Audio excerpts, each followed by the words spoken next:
Mu mateka y'isi yose abantu benshi bagiye bavuga inkuru z'ibiremwa bidasanzwe biboneka mu nyanja ndetse n'andi mazi magari yose.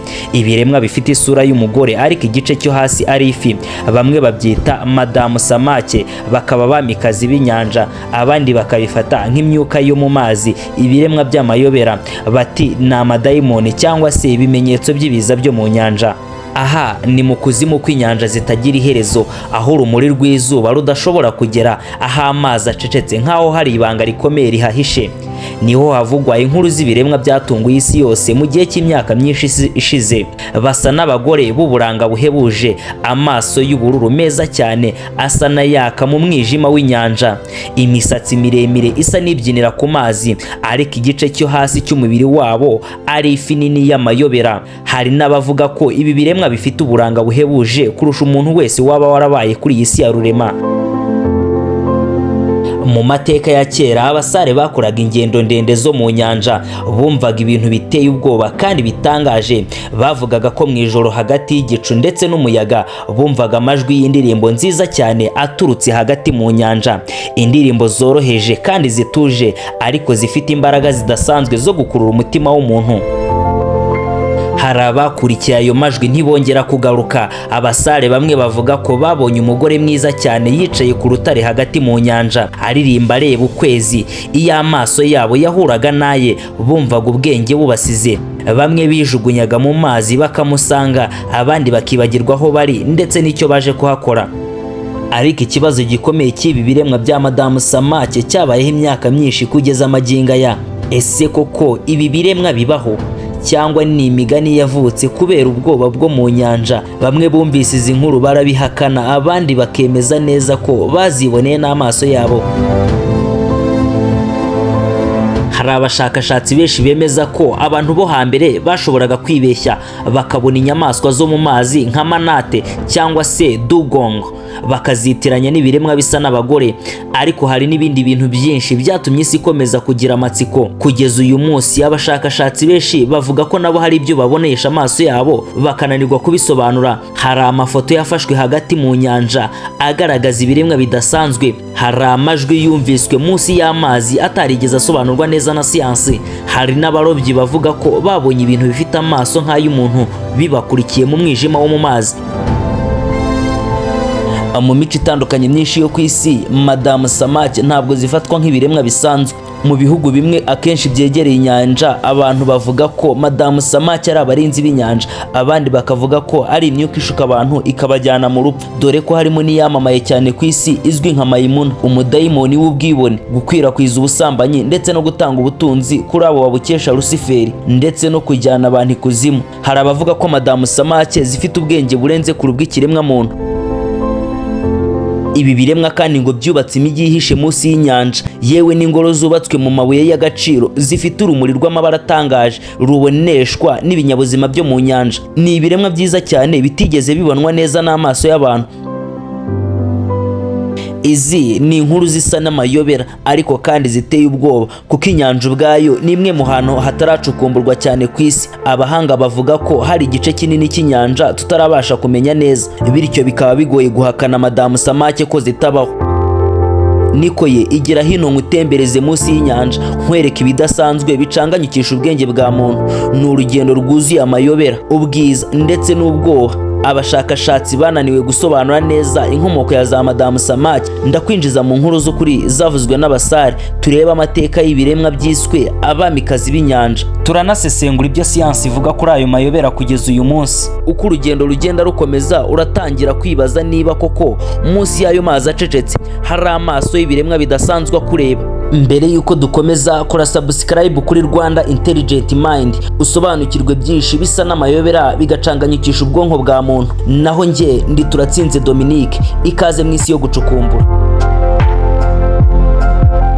Mu myaka myinshi ishize inkuru za madamu samake ntizigeze ziba imigani isanzwe gusa, ahantu henshi ku isi abantu bagiye bavuga ibintu biteye ubwoba kandi bidasanzwe bibahuza n'ibiremwa byo mu mazi. Hari abavuga ko mermaid ari ibiremwa bikurura abantu bikabajyana ikuzimu cyangwa se mu bwina bw'inyanja, kandi abo bitwaye ibyo biba bibaye iherezo ry'ubuzima bwabo. Mu migani y'abasare bo hambere bavugaga ko bamwe mu bantu baburiraga mu nyanja babaga babanje kubona umugore mwiza cyane w'uburanga buhebuje hagati y'amazi aririmba cyangwa se aseka mu buryo budasanzwe, bigakururira buri wese kujya kureba uwo mukobwa w'akataraboneka. Hari n'abemeza ko ibyo biremwa bifite ubushobozi buhambaye bwo kwinjira mu bitekerezo by'umuntu bikamenya ibyo atekereza, bikaba byasiba amakuru yose yabimenyeho, bikamwibagiza, bikamushyiramo imitekerereze yabyo, bikamushuka atabizi, bikagenzura intekerezo ze.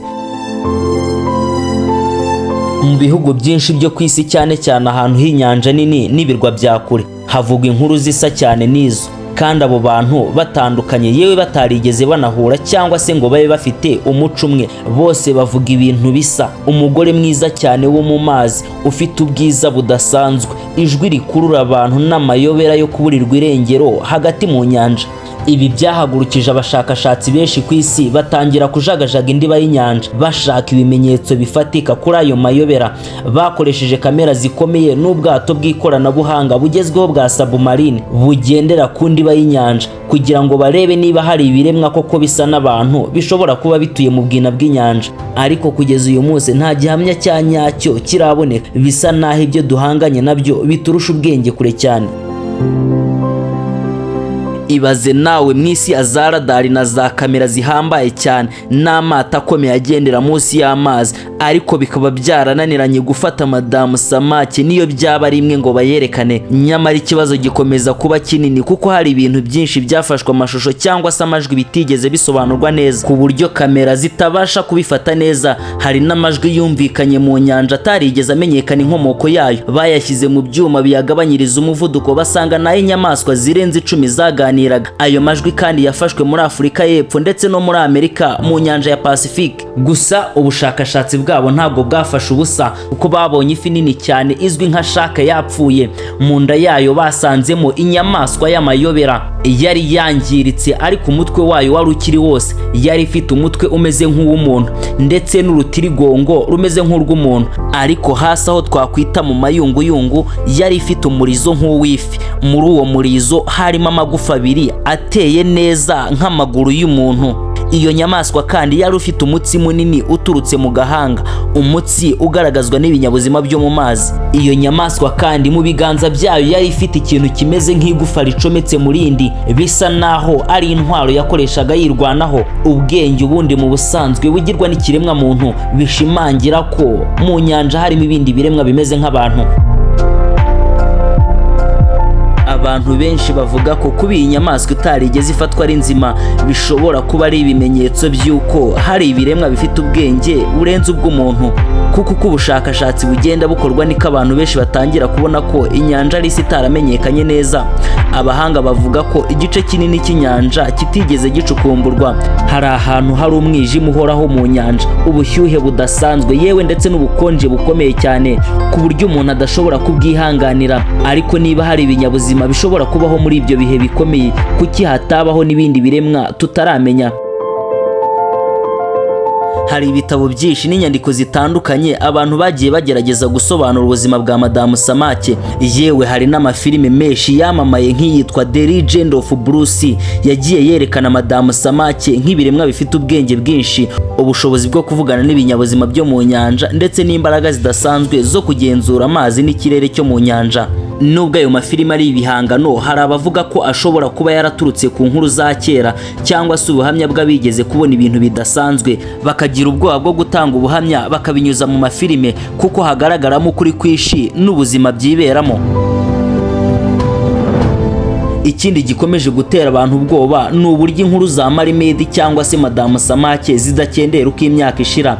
Buri gihe hari abantu bavuga ko babonye ibintu bidasanzwe mu nyanja. Hari amafoto agaragara nk'ayerekana ibiremwa bifite imiterere isa n'iy'umuntu. Hari n'abavuga ko babonye ibintu byinjira mu mazi ku muvuduko udasanzwe bitandukanye n'inyamaswa zizwe. Abenshi mu bashakashatsi barabihakana, ariko abandi bavuga ko hari ibintu byinshi abantu badashobora gusobanura kubera ubumenyi bwabo bugifite aho bugarukira. Indi ngingo igaragaza ko iyi si tutayiriho twenyine, binashoboka cyane ko atari natwe twayibanjeho. Abantu bamwe bemera ko mermaid atari ibiremwa bisanzwe, ahubwo ari ubwoko bw'ubuzima buri ku rwego rwo hejuru cyane bubasha kwihisha no kugenzura uko bubonwa n'abantu. Hari n'abavuga ko inkomoko yabyo ishobora kuba ifitanye isano n'amateka ya kera cyane y'isi y'abantu batakizi neza, ariko kugeza uyu munsi nta muntu n'umwe ushobora kuvuga ukuri 100%, kuko hagati y'imigani, amafilime ndetse n'ubushakashatsi yewe n'ubuhamya butangaje bwagiye butangwa, amayobera ya mermaid cyangwa se madamu Samake akomeje kuba rimwe mu mabanga akomeye cyane y'inyanja. Kandi uko umuntu akomeza kureba mu bwina bw'ayo mazi yijimye, niko ikibazo gikomeza kugaruka. Ese koko munsi y'inyanja hari ibiremwa bireba isi y'abantu mu ibanga rikomeye cyane? Iyo umuntu ahagaze ku nkombe z'inyanja mu ijoro, yumva amazi atera buhoro buhoro, umuyaga uhuha bucece, maze ukibaza ikibazo kimwe gusa: ni iki cyihishe munsi y'ayo mazi atagira iherezo? Tekereza ko uri hagati mu nyanja nijoro, nta jwi ryumvikana uretse amazi n'umuyaga uhuha, hanyuma mu mwijima ukabona amaso abiri akureba munsi y'amazi, amaso asa n'ay'umuntu ariko atari ay'umuntu. Ese wakwizera ibyo ubonye? Abahanga bavuga ko umuntu ataracukumbura neza isi yo munsi y'amazi. Hari ubwina bw'inyanja butigeze bugerwamo n'ikoranabuhanga, hari ahantu hijimye iteka ryose, ahantu hataragera urumuri, ahantu umuntu atazi ikihishemo. Ahari ni hayo mayobera yose atangirira. Iyo ugarutse ku gitekerezo cyose cya madamu Samake, nta bisubizo byinshi ugeraho, ahubwo usigara wibaza ibibazo byinshi kurusha mbere, ibibazo bituma umutima uceceka ariko ibitekerezo bikarushaho kwiyongera. Gusa ukuri nuko hari ibishobora kuba bidutegereje mu ituze ry'umwijima w'inyanja. Think twice before. Iyi ni Rwanda Intelligent Mind. Wowe kora subscribe, ibiganiro nk'ibi bijye bikugereraho ku gihe. Naho nge ndi Turatsinze Dominique. Until we meet again.